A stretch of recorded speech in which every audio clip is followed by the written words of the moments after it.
반갑습니다. 위기후토크 이제 9월부터 마을로 들어가서 우리 비상행동을 하기로 했죠. 자원순환송 하면서 시작해 보도록 하겠습니다.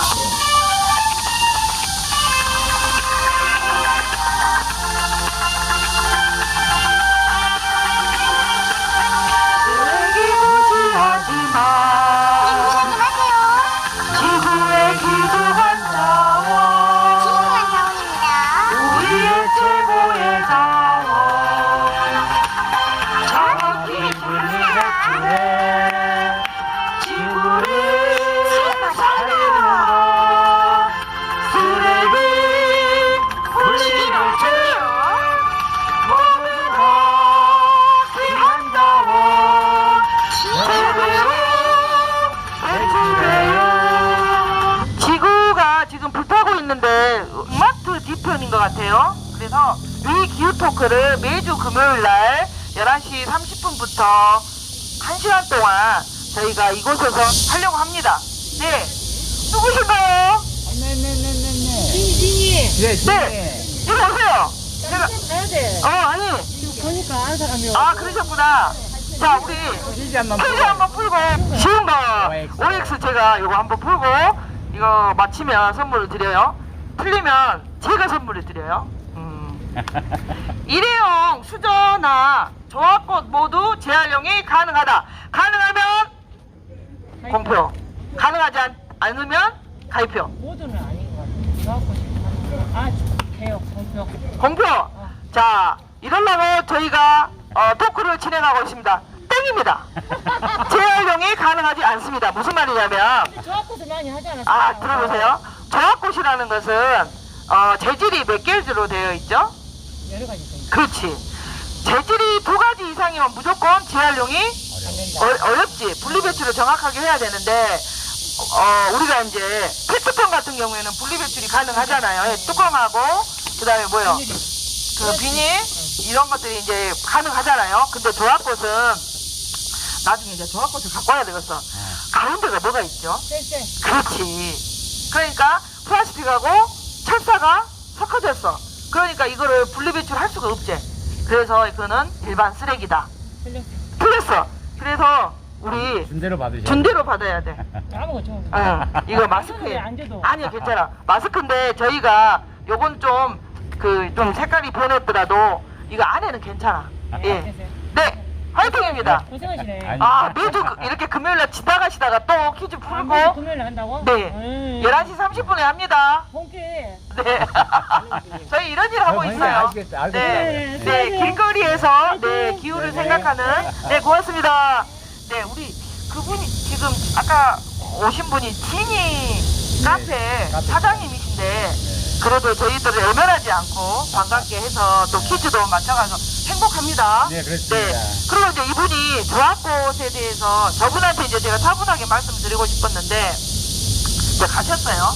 그렇지만 저희들이 이제 좀 이왕 말 나온 김에 조합꽃하고 일회용 수저가 되어지지 않는 거, 이게 재활용이 되지 않는 이유를 혹시 대표님 자세하게 설명해 주신다고 하면 제가 도움이 될 것 같아요. 네네. 네, 꿀팁으로 바로 들어갈까요? 꿀팁으로 들어가겠습니다. 네. 아까 모두에 말씀드린 것처럼 조합꽃은 말 그대로 인공적인 꽃이지 않습니까? 네, 그러다 맞습니다. 보니까 한 가지 재질로 되어 있지 않습니다. 네네. 아까 말씀드린 것처럼 음. 발포성 수지가 철사를 네네. 감싸고 있는 형태이기 때문에 네. 이걸 재활용을 하려면 특수한 처리가 필요합니다. 그렇죠. 그렇기 때문에 이 조합꽃만 따로 모아가지고 네. 예를 들면 제철소라든지 재련소 같은데 네. 보내주면 이걸 녹여가지고 네. 다시 사용할 수는 있겠지만 그렇게 되는 과정이 원래 양도 많지 시설이 안 않을 돼 정도로 있죠. 네. 너무 힘들기 때문에 네. 일반적으로는 폐기를 해야 될 상황입니다. 네, 맞습니다. 그래서 가능하면은 우리가 좋은 방법은 조합꽃을 쓰지 않는 게 네. 가장 좋은 방법이 되지 않겠는가 싶고요. 조합꽃을 쓰더라도 대표님 잠깐만요. 저희가 지금 인테리어 공사하고 뭐 카페 또 뭐 사무실 이런 개업 선물을 꼭 조합꽃을 하신 분들이 계세요. 왜? 씻지도 안 해도 되고 물 안 갈아줘도 되고 그런데 조금 있으면 먼지가 타긴 해요. 네네. 근데 이제 간편하니까 보통 조합꽃을 사용하시는데 사실은 플라스틱, 미세 플라스틱의 주범이 조합꽃이죠. 네. 네.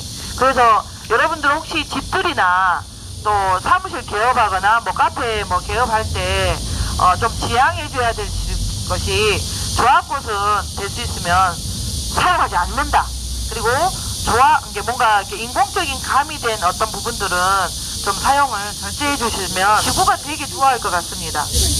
네, 맞습니다. 그래서 방금 말씀드린 것처럼 조합꽃을 사용할 수는 있는데 네. 지금처럼 기후위기가 심해지고 네. 또한 자원들을 우리가 무진장 많이 끄집어내서 쓰고 있지 않습니까? 네네.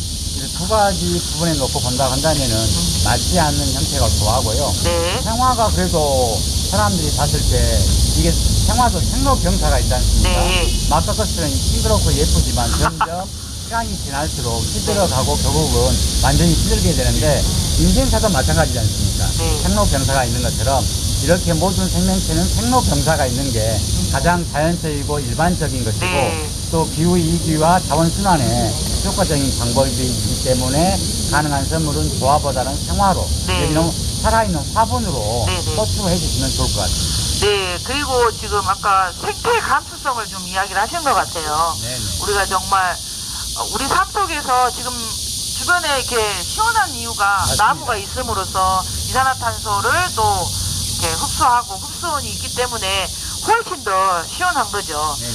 그럼 대표님 그 열섬이라고 하잖아요. 네. 열섬하고 공원이나 이런 데가 시원한 이유를 좀 이렇게 자세하게 네네. 말씀을 해주셨으면 좋겠습니다. 꿀팁은 일단 내리고 하겠습니다. 네, 저도 자료를 좀 준비를 했는데요. 네네, 우리가 일상적으로 같은 그늘이어도 나무 밑하고 네, 건물이라든지 그다음에 찬막이라든지 네. 이런 데 들어가는 것하고 가장 큰 차이를 우리 진행자 스님은 어떻게 생각하십니까? 뭐가 가장 큰 차이라고 그렇죠. 생각하십니까? 뭐 태양빛이 얼마만큼 들어오냐, 네네. 요게 가장 관건이겠죠. 가장 큰 관건이고 네네. 또 하나 남아있는 것은 식물이 자라고 있는 네. 나무 밑에서는 나뭇잎에서 네. 증발산 작용을 합니다. 나뭇잎에서 증발산 작용한다. 여러분들 이거 꿀팁입니다. 네. 증발산 작용을 하기 때문에 일반 건물의 그늘이나 천막 네. 같은 데는 네. 햇빛을 단순하게 가려주는 것이기 때문에 주변의 온도에 있어서 그늘만 데워주는 형태고요. 네네.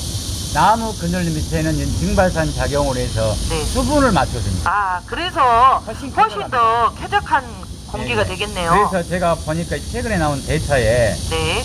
그늘막 우리 여름철에 많이 하고 있지 않습니까? 네네. 지금 승강장 보면 그렇죠. 그늘막이 많죠. 그래서 그늘막의 온도 비교를 해놓은 게 있더라고요. 그래서 제가 그 데이터를 보니까 그 말씀 하실 줄 알았어요. 네네. 그늘막 외부 이제 바깥은 네.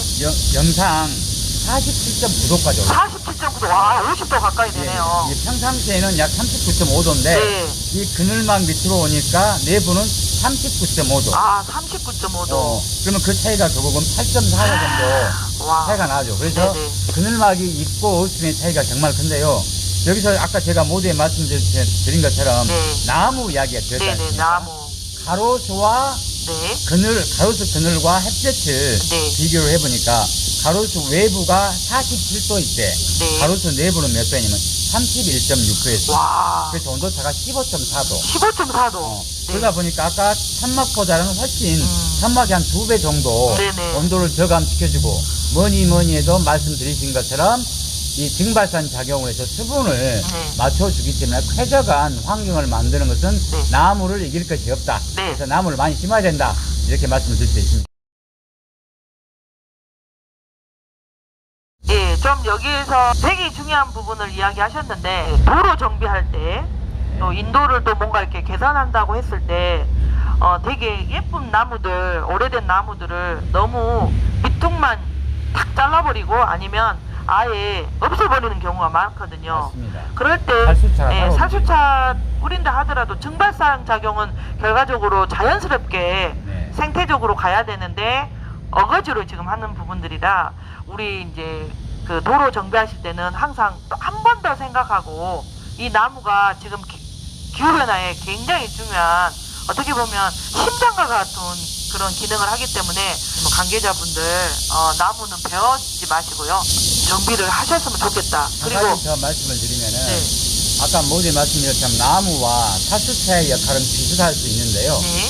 살수차의 물을 네. 씻기 위해서 어떻습니까? 에너지를 써야 되겠죠. 그렇죠. 그 다음에 그 차가 움직여 다녀야 되는데 네. 그 자체가 에너지를 쓰는 것이거든요. 그래서 에너지를 가장 쓰지 않고 가장 쾌적한 환경을 만들 수 있는 것은 이 식물, 나무를 네, 지을 것은 없다. 네. 이렇게 말씀드릴 수가 있겠습니다. 근데 또 중요한 것은 물을 뿌린다는 것은 결국 또 물발자국을 남기는 거잖아요. 그래서 이런 부분들도 사실은 악의 악순환이 좀 계속 지속되고 있기 때문에 우리가 물보다는 생태 환경적으로 이렇게 살아갈 수 있는 자연적으로 식물을 키우는 방법으로 우리가 자꾸 생활 속에서 그런 실천 활동을 하셨으면 좋겠습니다. 네. 네.